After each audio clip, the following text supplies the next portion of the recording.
Bugungi mavzuyimiz anion kompleks birikmalarini sintez qilish. Bunda ikkita tajribamiz bor. Birinchi tajribamiz kumush nitrat eritmasiga kaliy yodiddan qo'shamiz. Bunda kumush yodid cho'kmasi hamda kaliy nitrat hosil bo'ladi. Kumush yodid cho'kmasini eritib yuborish uchun kaliy yodiddan qo'shamiz va bunda eruvchi kompleks birikma hosil bo'ladi. Endi tajribalarni ko'ramiz. Mana kumush nitrat hamda kaliy yodid eritmalarini tayyorlab oldik. Endi kumush nitratga kaliy yodiddan qo'shamiz.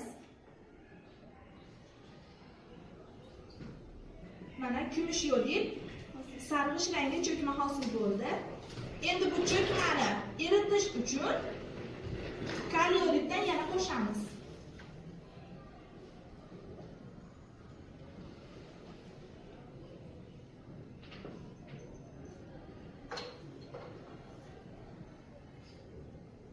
Mana eryapti.